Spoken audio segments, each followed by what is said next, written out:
Assalamualaikum warahmatullahi wabarakatuh. Alhamdulillahi rabbil alamin. Wassalatu wassalamu ala ashrafil mursalin Nabiyyina wa maulana Muhammadin wa ala alihi wa sahbihi ajma'in.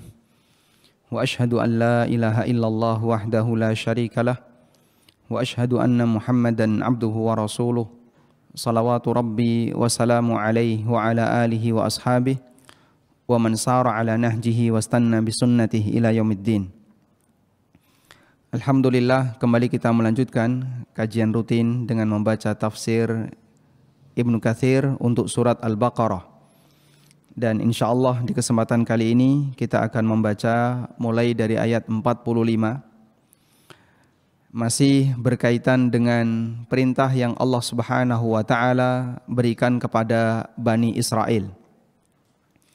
Seperti yang telah kita sampaikan pada pertemuan sebelumnya, bahwa orang-orang Yahudi, Bani Israel, terutama para tokohnya, Ahbarul Yahud, para pendeta Yahudi, mereka diperintahkan oleh Allah Subhanahu wa taala untuk mengimani Nabi sallallahu alaihi wasallam dan menjelaskan kepada manusia tentang siapakah Nabi Muhammad sallallahu alaihi wasallam. Karena mereka adalah orang yang memiliki ilmu berdasarkan kitab Taurat yang mereka baca. Sehingga ketika mereka beriman dan menjelaskan kepada manusia tentang siapakah posisi Nabi Muhammad SAW, maka akan mendukung orang-orang Madinah untuk mau menerima Nabi SAW, terutama orang-orang musyrik yang berada di sekitar Madinah. Namun tantangan terbesar yang akan mereka hadapi adalah jika mereka berani beriman kepada Nabi, menyatakan diri untuk masuk Islam, maka mereka tidak akan memiliki posisi. Mereka akan disingkirkan, tidak lagi memiliki pengikut. Banyak orang Yahudi yang tidak lagi loyal kepadanya. Dan itu menjadi ujian berat bagi mereka. Sebab sumber pendapatan mereka adalah karena adanya orang Yahudi yang loyal kepadanya. Sehingga kalau dia mengikuti Islam, mengikuti Nabi Muhammad SAW, menyatakan masuk Islam, konsekuensinya mereka akan ditinggal oleh pengikutnya. Dan itu akan berbahaya bagi posisinya. Karena itu tantangan semacam ini Allah Subhanahu wa taala berikan sebuah faktor penguat.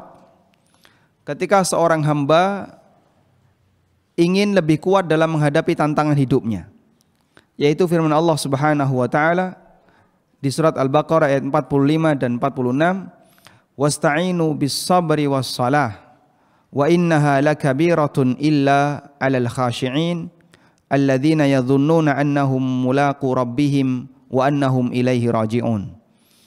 Wasta'inu bis-sabri was-salah, mintalah pertolongan untuk menghadapi masalah itu dengan memperbanyak sabar, berusaha untuk selalu sabar dan melaksanakan salat. Wa innaha lakabiratun illa 'alal khashi'in, dan dua perbuatan ini, wasiat ini sangat berat kecuali bagi orang-orang yang khusyuk. Seperti apa sifat orang yang khusyuk itu? Alladzina yadhunnuna annahum mulaqu rabbihim wa annahum ilaihi raji'un, yaitu orang yang memiliki keyakinan. Yadhunnun dalam ayat ini bermakna yuqinun. Yadhunnun dalam ayat ini maknanya adalah yakin. Alladzina yadhunnuna annahum mulaqu rabbihim, yaitu orang yang punya keyakinan bahwasanya dia akan bertemu Allah. Wa annahum ilaihi raji'un, dan bahwa mereka akan dikembalikan kepada Allah Subhanahu wa taala. Baik. Sehingga latar belakang kenapa Allah Subhanahu wa taala perintahkan Bani Israel untuk bersabar dan melaksanakan salat, karena mereka akan menghadapi ujian yang besar jika mereka mau masuk Islam dan menjelaskan tentang kebenaran Islam. Karena mereka akan menghadapi ujian apa tadi? Kehilangan pengikut, kehilangan orang yang loyal kepadanya.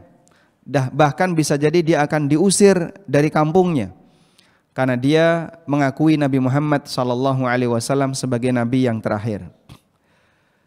Dan perintah ini juga diberikan oleh Allah Subhanahu wa taala kepada hamba-hambanya yang beriman di kalangan kaum muslimin umat Muhammad sallallahu alaihi wasallam. Sebagaimana yang Allah firmankan di surat Al-Baqarah, ya ayyuhalladzina amanu ista'inu bis-sabri was-salah innallaha ma'as sabirin. Wahai orang-orang yang beriman, mintalah pertolongan untuk menghadapi ujian yang akan kalian hadapi, bis-sabri was-salah, dengan sabar dan melaksanakan salat. Innallaha ma'as sabirin, sesungguhnya Allah bersama orang yang sabar. Tayyib. Selanjutnya jamaah dimakan Allah Subhanahu wa taala, apa kaitannya sabar dan salat bisa menguatkan seorang hamba ketika menghadapi ujian? Jamaah dimakan Allah taala, yang namanya ujian hidup itu pasti akan terjadi pada semua makhluk. Karena tidak ada hidup di dunia ini yang tidak bercampur dengan ujian. Sehingga bagian dari nasihat yang disampaikan oleh Hasan Al-Basri ketika beliau menjelaskan tentang karakter dunia, beliau mengatakan wa ni'matud dunya masyubatun bil musibah. Nikmat dunia itu bercampur dengan musibah. Bagian dari karakter di dunia ini tidak ada makhluk yang hidup 100% dapat nikmat mutlak, tidak ada. Pasti yang namanya hamba dia akan mendapatkan ujian. Sebagaimana yang Allah tegaskan dalam Al-Qur'an, walanabluwannakum bisyai'im minal khaufi wal ju' wa naqsim minal amwali wal anfusi wath thamarat wa basyiris sabirin. Sungguh aku akan memberikan ujian kepada kalian bisyai'im minal khauf, dengan Allah berikan sebagian rasa takut, wal ju' dan sebagian rasa lapar, orang mengalami kelaparan, wa naqsim minal thamarat wa naqsim minal amwal wal anfusi wath thamarat, dan hartanya berkurang, kemudian ada jiwa yang berkurang, salah satu anggota keluarga kita meninggal dunia. Demikian pula buah-buahan dikurangi oleh Allah. Dan itu bagian dari sunnatullah untuk kehidupan di dunia.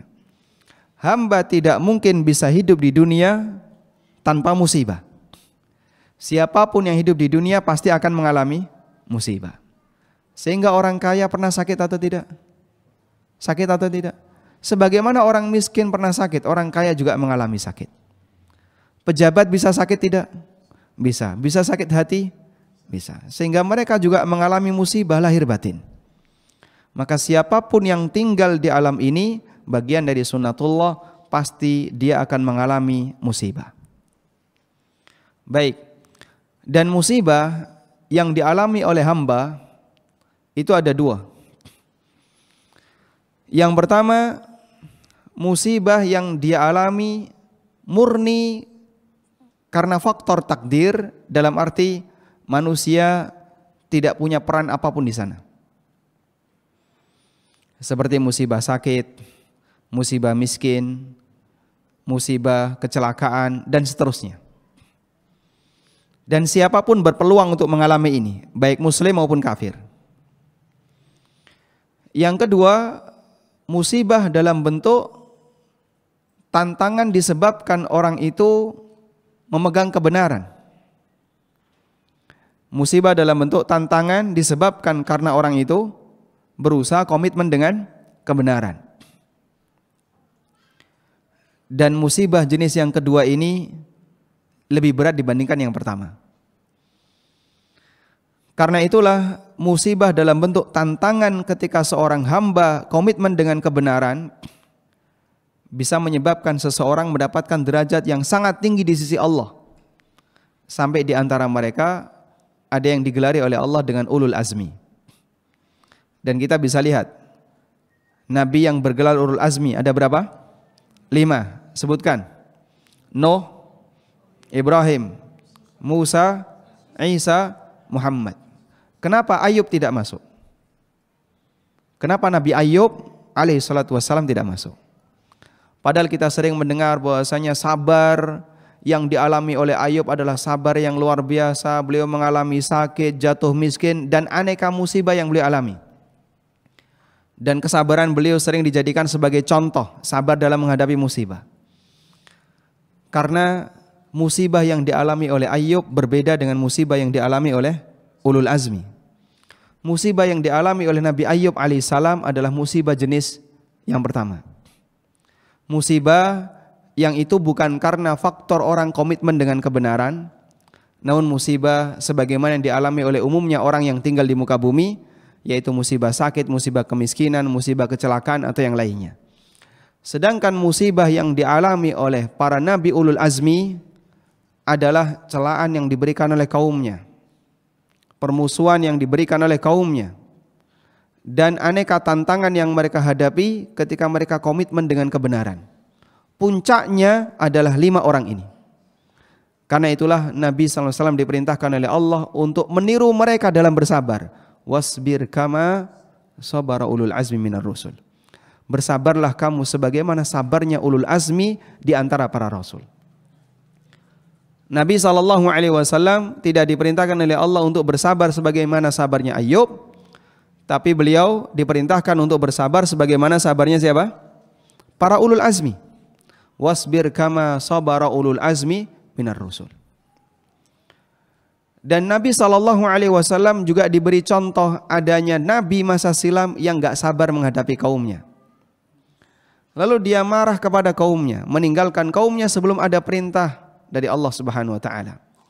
Dan Allah berikan arahan kepada Nabi Muhammad SAW, jangan seperti itu.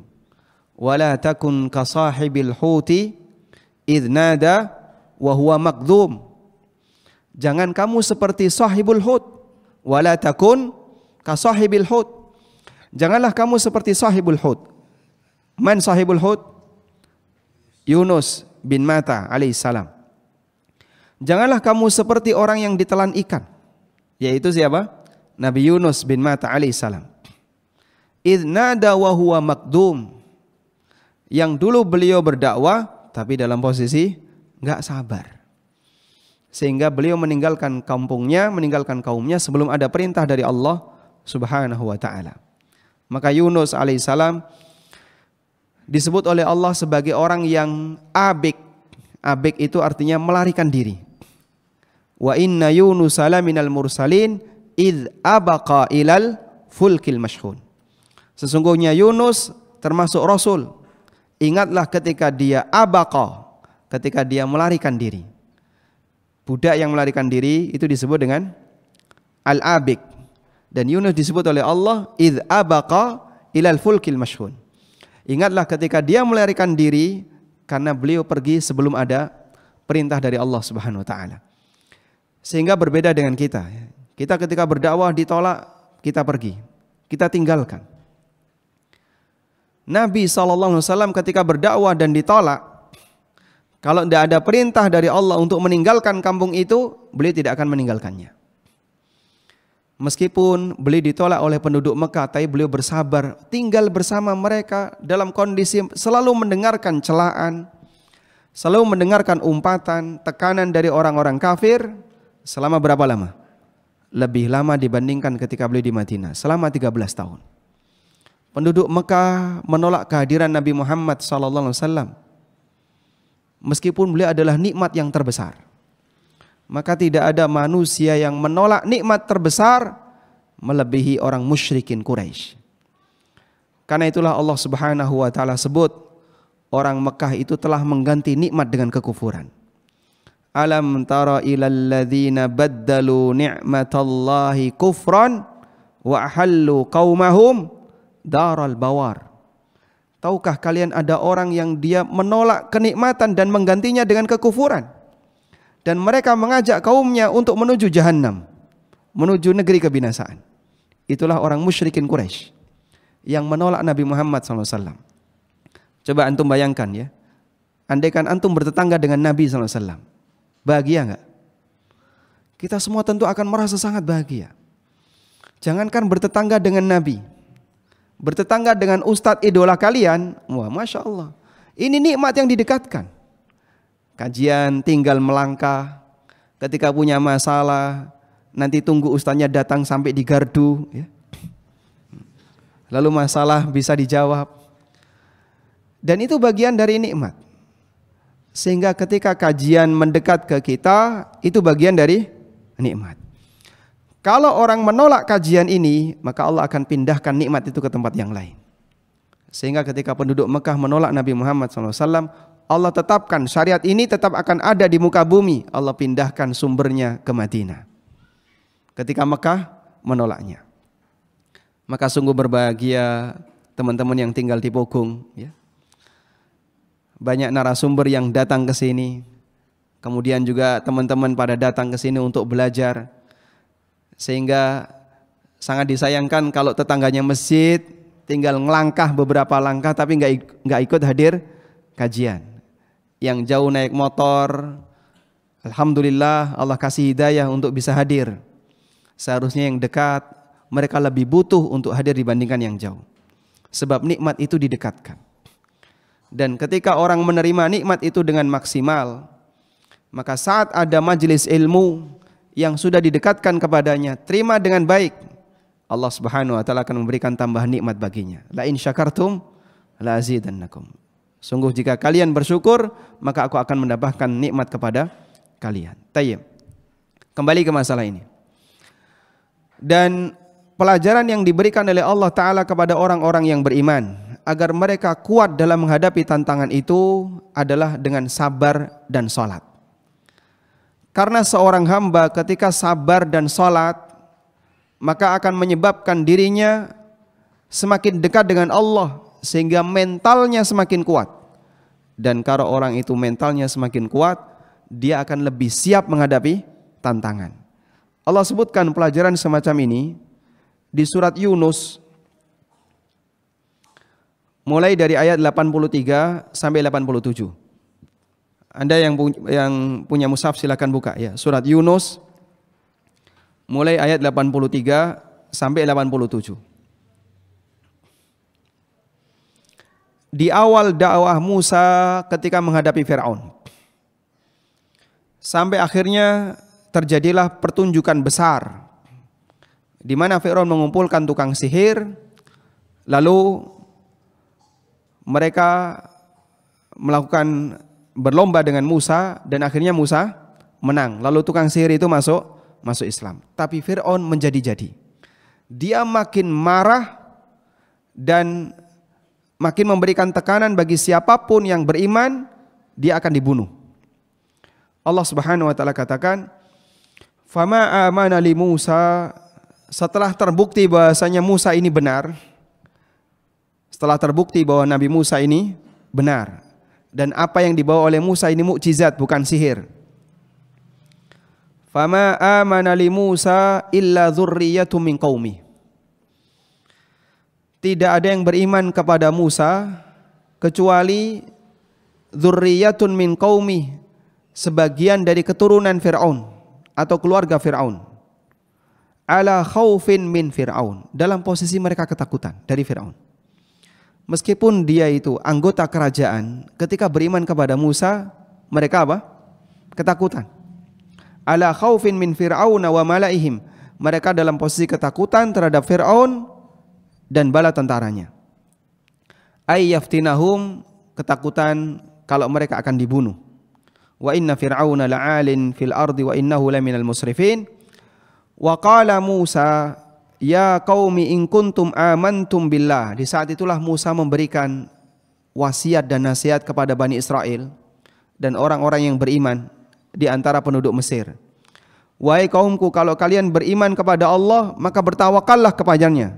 In kuntum muslimin, kalau kalian adalah orang Islam yang pasrah kepadanya.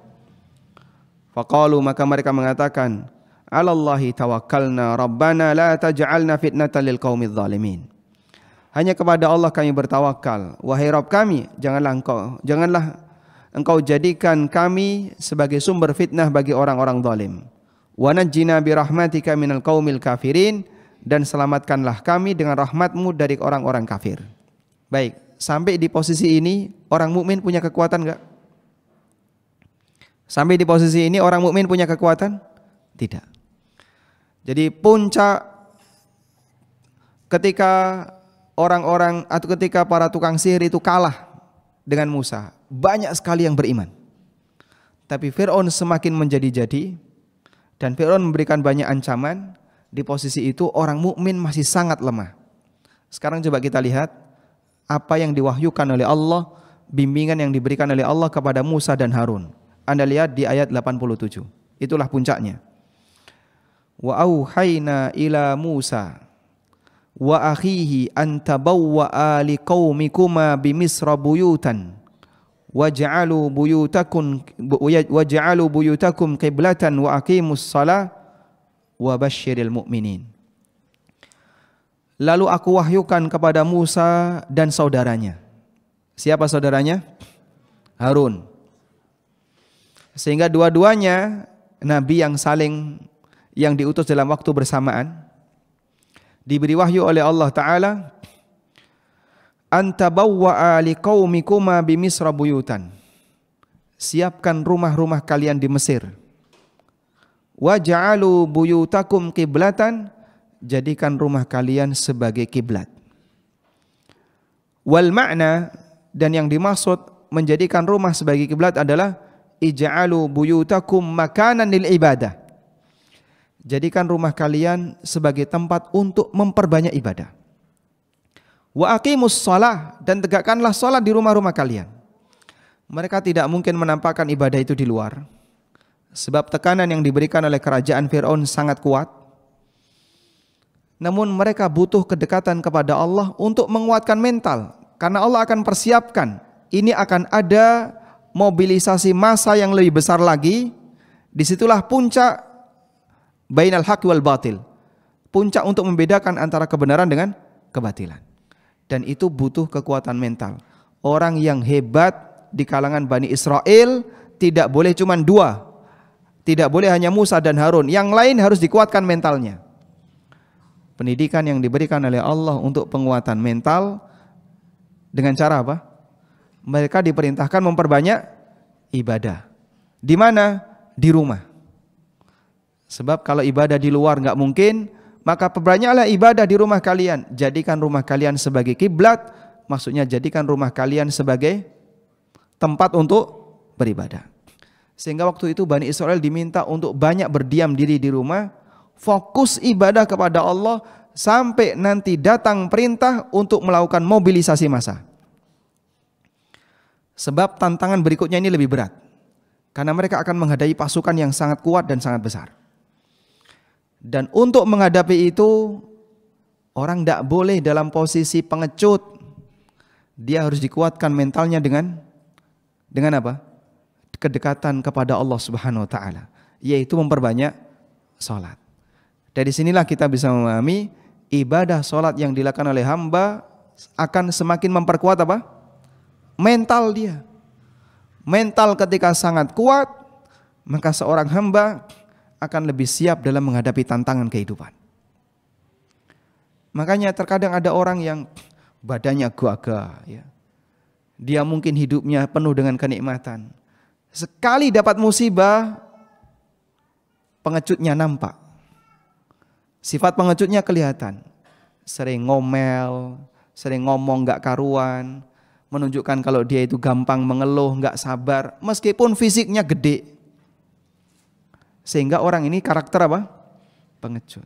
Jangankan menghadapi kayak gini, diminta untuk hijrah, kau tinggalkan pekerjaanmu yang haram itu. Pertimbangannya banyak. Nanti kalau saya meninggalkan sesuatu yang haram ini, terus masa depan saya bagaimana? Anak istri saya makan apa? Ini tipe pengecut. Dia nggak berani menghadapi tantangan hidup. Nggak berani menghadapi tantangan hidup. Sebab dia bukan tipe orang yang dekat dengan Allah Subhanahu wa taala. Maka muqaddimah hijrah yang diberikan oleh Allah kepada para sahabat Nabi SAW, sebelum mereka diperintahkan untuk hijrah, Allah turunkan sholat 5 waktu. Sehingga kewajiban sholat 5 waktu ada setelah hijrah atau sebelum hijrah? Sebelum hijrah. 3 tahun sebelum hijrahnya Nabi SAW ada kewajiban sholat 5 waktu menurut riwayat sebagian ulama. Penguatan dibutuhkan. Karena ketika orang itu hijrah, dia akan menghadapi tantangan yang sangat berat. Apa itu? Dia harus meninggalkan rumahnya, tanahnya, propertinya, bahkan bisa jadi berpisah dengan keluarganya. Tantangannya sangat berat karena siapa yang berani hijrah kehilangan semuanya. Dan penguatan itu diberikan oleh Allah Subhanahu wa taala melalui salat. Maka sebagaimana salat diwajibkan oleh Allah melalui proses Isra Mi'raj, di mana Nabi SAW diangkat dalam posisi yang sangat tinggi, sehingga ibadah ini ketika dikerjakan oleh seorang hamba akan bisa mempertinggi derajatnya dan membuat dia dekat dengan Allah Subhanahu wa taala. Membangun sabar dengan cara salat. Membangun kekuatan mental dengan cara salat. Karena itulah jamaah, pengaruh ibadah puasa Ramadan, i'tikaf, kita memperbanyak qiyamul lail di bulan Ramadan, salah satu di antara pengaruh positifnya adalah memperkuat mental seorang hamba. Sehingga saat Syawal itu sebenarnya orang mentalnya jadi semakin kuat. Sebab dia semakin banyak mendekat dengan Allah Subhanahu wa taala. Bekalnya dia lakukan di bulan Ramadan. Dan ada satu ibadah di mana ibadah itu ketika dilakukan manusia tidak boleh melakukan kegiatan produktif. Fokus dengan ibadah ini. Padahal rentangnya lama. Ibadah apa itu, Pak? Iktikaf. Orang yang iktikaf itu makruh ngikuti jenazah. Jadi kalau ada jenazah, misalnya antum iktikaf di MPD, ada jenazah disolati di sini, lalu diantarkan ke makam, yang iktikaf nggak boleh ikut. Orang yang iktikaf makruh menjenguk orang sakit. Sehingga kalaupun di masjid, ada iktikaf di masjid, lalu di tetangga masjid ada yang sedang sakit, yang iktikaf makruh untuk keluar masjid dalam rangka menjenguk orang sakit. Sampai ibadah sosial itu ditinggalkan untuk iktikaf. Sehingga Nabi SAW ketika iktikaf, apa yang beliau lakukan? Beliau masuk ke dalam kemah, membatasi diri agar tidak berinteraksi dengan siapapun. Padahal kalau di selain itu, beliau banyak berinteraksi dengan sahabat, menjawab pertanyaan sahabat, kadang menyampaikan tausiah kepada mereka. Tapi ketika masa iktikaf, Rasulullah SAW lebih banyak apa? Menyendiri. Inilah ibadah di mana disyariatkan bagi pelakunya untuk mengurangi aktivitas sosial. Sampai menjenguk orang sakit, kemudian mengiringi jenazah, termasuk juga misalnya ada ibadah sosial yang lain, ngisi pengajian, itu semuanya ditinggalkan dalam rangka fokus untuk bermunajat kepada Allah Subhanahu wa taala. Makanya kalau iktikaf kok sama temennya banyak ngobrol, apalagi nemu teman yang baru. Gimana kemarin pengalaman iktikafnya? Alhamdulillah saya punya banyak teman yang baru. Ini gagal iktikaf kamu berarti. Seharusnya kamu itu semakin menyendiri. Jangankan teman yang lama ya. Sehingga teman yang lama itu mungkin ditinggalkan dalam rangka untuk banyak menyendiri. Baik. Anda bisa lihat pelajaran ini dari surat Yunus ayat 87 yang tadi kita baca, di mana Allah Subhanahu wa taala mengajarkan kepada Bani Israel untuk banyak beribadah di rumah dalam rangka apa? Penguatan mental, karena mereka akan menghadapi tantangan yang lebih besar. Tayyib. Selanjutnya, jamaah dimulakan Allah Subhanahu wa taala. Di sini Allah Subhanahu wa taala dahulukan sabar. Allah berfirman, "Wasta'inu bis-sabri was-salah." Mintalah pertolongan kepada Allah dengan sabar dan salat. Kata Al-Alusi dalam tafsirnya, "Dzukira as-sabru qabla as-salah, li'anna as-salata min anwa'is sabr. Kama anna as-salata tahtaju ila sabrin kal qiyami li salah fi syita." Kata Al-Alusi, sabar disebutkan lebih awal sebelum salat. Karena salat itu bagian dari sabar. Salat itu sendiri bagian dari sabar. Dan ketika orang salat dia butuh sabar. Ketika salat dia butuh sabar untuk apa? sabar untuk lama berdiri. Bagi makmum, sabar untuk tidak mendahului imam, sabar untuk tidak banyak bergerak, sabar untuk tidak bicara, karena kita sedang menahan diri dalam kegiatan salat untuk melakukan hal yang diharamkan di luar salat. Maka salat minas sabar. Tayyib.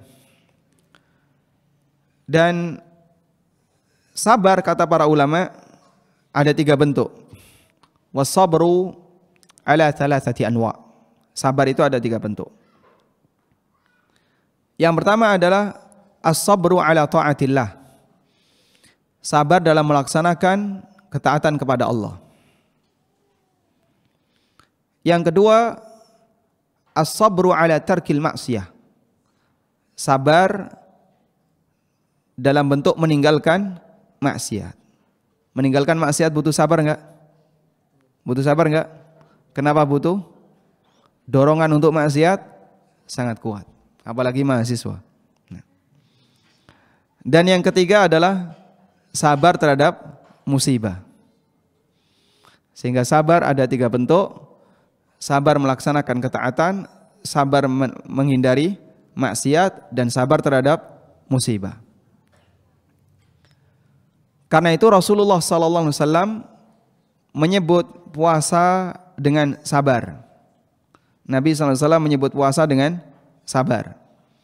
Sebagaimana beliau pernah memberikan nasihat kepada sahabat, sum syahras sabri wa yaumun min kulli sabr, min kulli syahrin. Sum syahras sabri wa yaumun min kulli syahrin. Puasalah kamu di bulan sabar. Dan yang dimaksud bulan sabar adalah Ramadan. Kenapa puasa disebut sebagai kegiatan sabar? Karena orang yang berpuasa meninggalkan 3 ini. Melakukan ketaatan kepada Allah, melaksanakan perintah, meninggalkan maksiat. Bentuknya apa? Tidak makan minum, melakukan hubungan badan atau maksiat yang lainnya. Dan yang ketiga, bersabar terhadap musibah. Bentuknya apa? Dia lapar, dia haus, tapi dia berusaha untuk sabar. Dia menghadapi kondisi yang tidak enak menimpa fisiknya dan dia sabar. Maka puasa disebut dengan kesabaran. Karena itu sebagian ulama, dan ini merupakan tafsirnya Mujahid, sabar dalam ayat di atas, wasta'inu bis sabri was shalah, makna sabar di sini diartikan oleh Mujahid dengan puasa.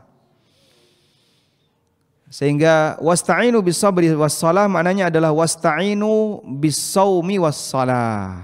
Mintalah pertolongan untuk menghadapi ujian hidup dengan memperbanyak puasa dan salat. Dan ini pendapat Mujahid. Namun yang lebih benar bahwa sabar yang dimaksud di sini adalah sabar dalam arti berusaha untuk bertahan ketika menghadapi ujian hidup. Dan untuk bisa ringan seperti itu, maka dibantu dengan salat. Karena itulah Rasulullah sallallahu alaihi wasallam ketika beliau menghadapi ujian yang sangat berat, yang beliau lakukan apa? Salat. Sebagaimana yang dinyatakan oleh sahabat Hudzaifah Ibnul Yaman, beliau mengatakan, kana Rasulullah sallallahu alaihi wasallam idza hazabahu amrun shalla. Nabi sallallahu alaihi wasallam ketika menghadapi masalah besar, beliau salat. Kana Nabi sallallahu alaihi wasallam idza hazabahu amrun shalla. Rasulullah sallallahu alaihi wasallam ketika menghadapi masalah yang besar, beliau salat. Dan silahkan Anda buktikan ini ya. Ketika ujian skripsi, ditanya dosen tidak bisa sholat. Masya Allah. Ya? Bisa nggak kayak gitu? Ya sebelum ujian kamu sholat kan gitu ya. Sebelum ujian melipir dulu ke musola, sholat ya. Karena orang ketika menghadapi sesuatu yang sulit, dianjurkan untuk sholat. Apapun sesuatu yang sulit itu. Ada masalah keluarga, kemudian sedang tegang-tegangnya antara suami istri, sholat. Antum punya masalah dengan orang tua, mungkin lagi tegang, sholat. Atau ketika punya masalah yang lain, itu debt collector ada di depan rumah, sholat. Perlama sholatnya, insya Allah dia akan bosan. Karena Nabi sallallahu alaihi wasallam idza hazabahu amrun shalla. Nabi sallallahu alaihi wasallam ketika menghadapi masalah besar beliau salat. Dan beberapa guru kami, informasi yang saya dapatkan ketika beliau menghadapi masalah besar itu salat. Ada salah satu ustadz kita, beliau punya travel ya. Ketika beliau sedang berada di Mekah, dapat informasi bahwa untuk perjalanan haji ini atau travel ini rugi sekian ratus juta. Langsung sholat. Dan itu bagian dari cara orang agar lebih ringan dalam menghadapi musibah. Kemudian di sini ada satu riwayat. Waktu Nabi SAW meninggal dunia, yang masuk ke dalam makamnya Rasulullah untuk menerima jenazah beliau SAW itu ada 4 orang. Abdullah bin Abbas, Ali bin Abi Thalib, Qutham bin Abbas, dan Fadl bin Abbas. Ada 3 putra Abbas, Fadl, Abdullah, dan satu lagi siapa tadi? Qutham bin Abbas. Dan dari 4 orang ini yang paling junior Qutham, yang paling muda Qutham. Dan Qutham ini yang terakhir keluar dari liang lahat, keluar dari makam Rasulullah SAW. Jadi setelah diletakkan, kemudian ditaruh apa? Batu, ditata, ya. Kemudian diuruk. Yang terakhir keluar ini Qutham. Fahuwa akhiru ahdin bi Rasulillah SAW. Maka manusia yang terakhir ketemu Nabi SAW adalah Qutham bin Abbas radhiyallahu anhu. Ada apa cerita tentang Qutham? Insyaallah nanti kita akan sampaikan setelah Isya ya. Wallahu a'lam, sallallahu ala nabiyyina Muhammadin wa ala alihi wa sahbihi wasallam. Alhamdulillah wassalatu wassalamu ala Rasulillah wa ala alihi wa sahbihi wa mawalah. Wa ashhadu an la ilaha illallah wahdahu la syarikalah wa ashhadu anna Muhammadan abduhu wa rasuluh. Kita tidak sedang bercerita tentang Qutham, namun kita mau bercerita tentang Ibnu Abbas ketika mendapatkan berita tentang wafatnya Qutham. Diriwayatkan oleh Ibnu Jarir At-Tabari dengan sanadnya dari Uyainah bin Abdurrahman dari ayahnya. Anna Ibnu Abbasin nu'iya ilaihi akhuhu Qutham. Bahwa Ibnu Abbas dalam sebuah safar itu pernah mendapatkan berita tentang kematian saudaranya yaitu Qutham. Wa huwa fi safar, dan ketika itu Ibnu Abbas dalam posisi safar. Fastarja'a, lalu beliau mengucapkan inna lillahi wa inna ilaihi raji'un. Thumma tanahha 'anit tariq. Kemudian Ibnu Abbas minggir. Fa'anakha, lalu meletakkan atau mengikat binatangnya, tunggangannya, lalu parkir ya. Fasalla rak'ataini atala fihimal julus. Kemudian beliau salat 2 rakaat, dan ketika duduk di antara 2 sujud dan duduk tasyahud itu diperpanjang. Karena termasuk di antara waktu yang kita dianjurkan memperbanyak istighfar adalah duduk di antara 2 sujud. Membaca Rabbighfirli, silakan diulang-ulang sepanjang apapun silakan. Dan kebiasaan Nabi SAW ketika duduk di antara 2 sujud, beliau membaca istighfar dalam jumlah banyak, sehingga silakan diulang-ulang. Jadinya duduk di antara 2 sujud dibuat lebih lama. Tsumma qama yamshi ila rahilati. Setelah selesai salat, Ibnu Abbas kembali ke kendaraannya. Wa huwa yaqul, sambil mengatakan wasta'inu bis sabri was salah wa innaha lakabiratun illa 'alal khashiin. Mintalah pertolongan kepada Allah dalam menghadapi ujian dengan sabar dan salat. Dan bukti sabar orang itu mengucapkan istirja. Karena Allah Subhanahu wa taala mengatakan wa basyiris sabirin alladzina idza asabathum musibatun qalu inna lillahi wa inna ilaihi raji'un. Nah, salah satu di antara bukti sabar adalah saat dia mendengar informasi musibah pertama kali, dia langsung ingat Allah. Innalillah, sesungguhnya kita ini milik Allah. Terserah Allah mau berbuat apapun terhadap kita. Wa inna ilaihi raji'un, dan sesungguhnya kita akan dikembalikan kepada Allah dan nanti akan menghadapi hisab di hadapan Allah Ta'ala. Tayyib. Kemudian Allah Subhanahu wa Ta'ala berfirman di lanjutan ayat, wa innaha lakabiratun illa 'alal khashiin. Nasihat tadi, ketika orang menghadapi musibah lalu dia berusaha untuk sabar dan sholat, ini sangat berat kecuali bagi siapa? Orang-orang yang khusyuk. Bagaimana karakter orang yang khusyuk? Alladzina yadhunnuna annahum mulaqu rabbihim wa annahum ilaihi raji'un. Yaitu orang yang yakin kalau dia akan ketemu Allah, wa annahum ilaihi raji'un, dan sesungguhnya dia akan kembali kepada Allah. Baik. Para ulama menjelaskan kenapa sholat ketika mendapatkan musibah itu berat. Karena jarang ketika orang mendengarkan musibah terus mau sholat itu jarang. Rata-rata kalau nggak nangis bingung. Pelampiasannya mungkin dia lari ke keramaian, jalan-jalan di mall, ada yang ke diskotik, ada yang kalau yang sampai emosi, kadang dia emosi, melampiaskan emosinya. Itu umumnya manusia ketika dapat musibah. Kadang nangis gulung-gulung, jambak-jambak rambut, banting-banting barang-barang ketika dia sedang mendapatkan musibah. Maka enggak mudah ketika orang mendengarkan musibah pertama kali langsung sholat. Maka Allah katakan ini berat kecuali bagi orang yang khusyuk, yaitu orang yang yakin kalau dia akan ketemu Allah.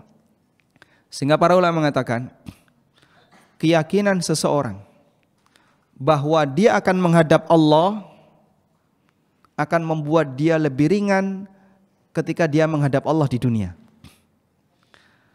Sehingga disyariatkan sebagai bagian dari perenungan ketika sholat. Dan ini kita jelaskan di buku tafsir sholat. Saat antum berdiri waktu sholat, antum sedang menghadap siapa? Allah. Saat kita berdiri ketika sholat, kita sedang menghadap Allah. Bayangkan bahwa nanti kita akan menghadap Allah di yaumil akhir. Maka perbaiki kualitas kita ketika menghadap Allah waktu di dunia, agar nanti kita bisa mendapatkan kebahagiaan ketika kita menghadap Allah di akhirat. Catat kalimat ini ya. Perbaiki kualitas kita ketika menghadap Allah di dunia, agar kita bisa berbahagia ketika menghadap Allah di akhirat. Maka jaga batin saat menghadap Allah di dunia. Salat kita diperhatikan oleh Allah lahir batin. Alhamdulillah kalau fisik enggak tolah-toleh, badan tidak banyak bergerak, tapi bisa jadi hatinya keluar dari masjid karena dia sudah merasa lapar, akhirnya hatinya mampir ke warung sebelah. Masya Allah. Badannya ada di mana? Di masjid MPD, tapi batinnya nembus masjid, lari kemana-mana. Maka dia bisa jadi ketika sholat terlihat fisiknya diam, tapi hatinya ternyata tidak ada di tempat. Hatinya sedang keluar. Baik. Karena itu tanamkan baik-baik. Sebagaimana seorang hamba ingin mendapatkan kebahagiaan saat menghadap Allah, perbaiki kualitas dia ketika menghadap Allah waktu di dunia. Baik. Sekarang kita lihat. Dalam ayat ini Allah mengatakan alladzina yadhunnun. Makna kata dhon dalam Al-Quran,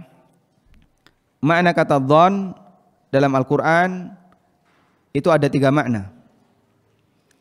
Yang pertama, dhon bimakna yakin. Dhon maknanya apa? Yakin. Di antara dhon yang bermakna yakin adalah ayat yang kita baca. Alladzina yadhunnuna annahum mulaqu rabbihim, yaitu orang-orang yang yakin dia ketemu Allah. Ayat yang lain adalah perkataan jin yang Allah sebutkan di surat Al-Jin. wa inna dhananna allan nu'jizallaha fil ardi wa lan nu'jizahu haraba. Dan kami yakin bahwa kami tidak akan mampu untuk menghadapi Allah di bumi. Dan kami tidak akan mampu untuk lari dari Allah Subhanahu wa taala. Dan itu keyakinan jin muslim. Meskipun dia merasa kuat, punya kecepatan yang sangat cepat ketika bergerak, tapi jin yakin dia tidak bisa mengalahkan Allah Subhanahu wa taala. Juga firman Allah di surat Al-Haqqah, ketika orang itu berada di akhirat dan dia dimasukkan ke dalam neraka, dia mengakui, inni dzanantu anni mulakin hisabiyah. Aku yakin bahasanya nanti aku akan menghadapi hisabnya. Hisab ini yaitu hisab di yaumil akhir. Semua itu adalah dzan dalam makna yang artinya yakin. Wa dhanna annahu al-firaq wal taffatis saqu bis-saq. Dan dia yakin kalau dia akan berpisah, alias apa? Mati. Wal taffatis saqu bis-saq, dan betis itu sudah mulai nempel. Orang meregang nyawa itu kakinya, betisnya nempel. Dan dia yakin kalau dia akan mati. Di situ Allah menggunakan kalimat dzan. Kemudian makna dzan yang kedua adalah dzan bimakna asyak, ragu. Seperti firman Allah Subhanahu wa taala, wa inhum illa yadhunnun di surat Al-Baqarah. Mereka itu hanya ragu, punya dugaan saja. Iyattabi'una illa dhanna wa inna dhanna la yughni minal haqqi syai'a. Mereka hanya mengikuti keraguan. Dan sesuatu yang meragukan itu enggak ngefek sedikit pun. Kemudian makna yang ketiga, dzan artinya tuduhan. Dzan bimakna at-tuhmah, tuduhan. Sebagaimana firman Allah Subhanahu wa taala tentang orang-orang munafik, yadhunnuna billahi dhanna as-saw. Mereka punya tuduhan yang buruk kepada Allah Ta'ala. Adh-dhannina billahi dhanna as-saw. Mereka punya tuduhan yang buruk kepada Allah Subhanahu wa taala. Dan itu sifatnya orang munafik, menganggap bahwasanya Allah tidak akan menolong nabinya sallallahu alaihi wasallam, dan Allah sebut itu sebagai bentuk suudzon kepada Allah Subhanahu wa taala. Wallahu taala alam, demikian yang bisa kita sampaikan. Semoga bermanfaat. Wassallallahu ala nabiyyina Muhammadin wa ala alihi wa sahbihi wasallam. Wa akhiru da'wana anil hamdulillahi rabbil alamin. Wassalamualaikum warahmatullahi wabarakatuh.